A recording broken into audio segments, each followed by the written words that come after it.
So today I have something a little bit different here, and it's not going to be in a typical kind of detailed review, more like an overview with pros and cons, a little bit less structured, but I just want to give you the highlights and maybe also lowlights of this device, because tradingshenzhen.com, the import shop that I usually get my Chinese imported phones from, also wanted to get into a little bit more tablets, and that's why he sent me one to check if that would be worth putting it in the store. And that's exactly what I'm going to tell you today, because on paper this actually looks like a really nice Surface clone, just a lot cheaper, about $300 for the tablet only version and just $30 more for the type cover included.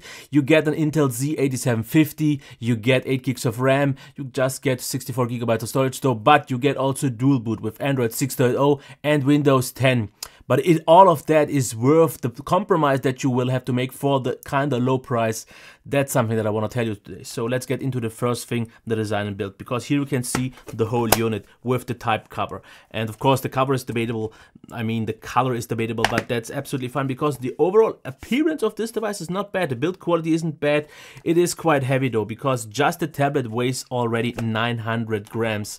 And it's a little bit wide since this is full 16:9. So at least in movies you won't get any sort of bars, which is absolutely nice. You also get a pre-applied screen protector, but you already actually get quite a nice amount of ports, because here, for example, you have the micro SD card slot under this flap. I'm not a huge fan of flaps, but otherwise we also have here, for example, a mic. I think that's a micro HDMI. You also get USB Type-C, but it doesn't charge with that. You have to use the DC port for that. You have USB 3.0 and the headphone jack. Of course, on the bottom, the docking mechanism here, a cutout to open the stand. You have two speakers, weird position in my opinion, yes, for sure, and of course the volume rock and power button, and all that feels absolutely nice. Like I said, it's a little bit on the heavy side, but build quality actually is not bad at all. And the stand, this to me sounds a little bit, yeah, hollow, but otherwise I have to say it actually does make a bad job, because it doesn't really bend so much at all, and the build quality is okay. Design is actually not that bad, but I guess this is still the better part, because as you can see, this is the maximum angle, so it's not as extreme as on some Surface Books, but in most situations it actually works fine. And if we still quickly go into the type cover, you will see the following. It can be like the Surface type covers, be even slightly raised, and I have to say the keyboard itself is actually really nice, because you have a nice amount of travel. It's a very quiet one. The feedback is nice. It's maybe a little bit not as tactile as some other ones, but I have to say, just for typing, this is actually really nice. Of course, as you can see, the trackpad itself is super tiny. It works quite okay.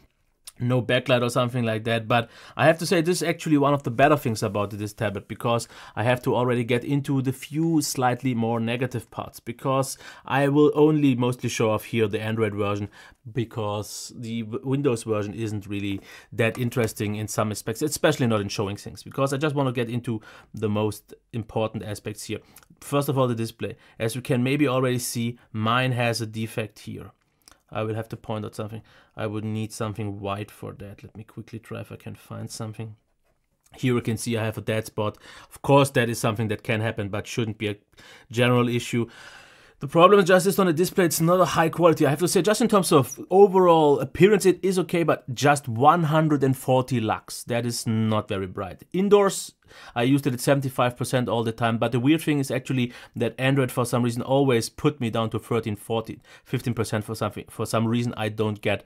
Otherwise, colors are okay, and if you mostly watch media on this, like movies, YouTube and so on, this actually is fine, because it's sharp enough and the quality aren't bad. It is an IPS panel, so maybe not the most high quality display, but it gets the job done if you just want the basics done in an okay fashion. Here I can't really complain anything about, because this is okay for this price range. It's fine. It's nothing amazing, but it's okay. But the next thing would be the speaker. I'm not even gonna show the sound, because it's so tinny, it's so low volume and just firing to one side, and I would say pretty much just forget that. No, not worth mentioning. You should definitely use a Bluetooth speaker or maybe the headphone jack, even though that's also not the greatest one. So definitely check for an external solution. But if it just comes down to performance, I have to actually say that this is not bad, because the Intel Atom, as you can see here, just for browsing and all your normal tasks, does an absolutely fine job. You can browse, and this is actually a really good experience. Also apps, if you use them, as you can see here, they work just fine. So the performance is absolutely not the problem. So if you want a performant device, and even in Windows, this worked out quite good. Of course, you have a quite slow eMMC drive, just 64 gigabytes and so on. So don't expect too much of a workhorse here. But if you just want to get normal stuff done like emails, browsing and watching movies, performance-wise, it gets handled absolutely fine with also 8 gigs of RAM. This is solid. And as you can see here, all apps run surprisingly well. So actually, no complaints here when it comes to the performance for what you get here. But then you also have to consider the battery life. The charge time is very long, over 4 hours. And I kind of stopped there. It was just a little bit above that. It's just not that great. But then it comes to the battery life. Usually it started to look like I would get like maybe 8-9 hours. But at the end it was usually like 5 to 6. So I guess it doesn't read out the battery levels so much. Of course, with heavier Windows load it will get even lower. But that's what I would usually expect. So 5 to 6 hours. In terms of software, as you can already see here on the Android version, this is pretty much absolutely stock Android without any changes, which is actually quite nice. But maybe you can already see here that I have a little bit of an issue with the digitizer, because that one doesn't really work so responsive. So quite a lot of times I had to actually kind of press harder to get recognized. But as you can see, stock Android. It is though, as you can see, Android 6.0.1, and I don't think it will get any updates anytime soon. The Windows version was also stock and clean. It came with the English or German version in my case, but it wasn't pre-activated, so you would have to check that. I didn't really bother too much about it, because just to get to the crux already down, this tablet for $330 or euros seems to offer quite a lot. Because if you want just something cheap that gets the job done solid enough for all your basic tasks, you get it.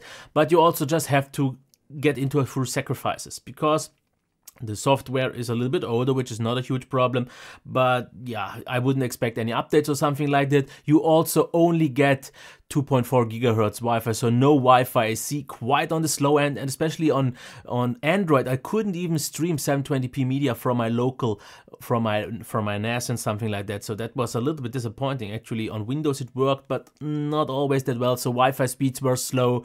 Performance, like I said, is actually surprisingly good.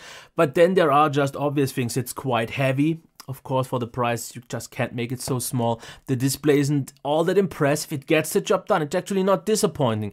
But there is a lot of room for improvement, especially in terms of brightness, and colors felt a little bit dull. But just from watching movies, actually, it was totally fine. The speaker, though, just forget that it was just too low, too weak, too thin.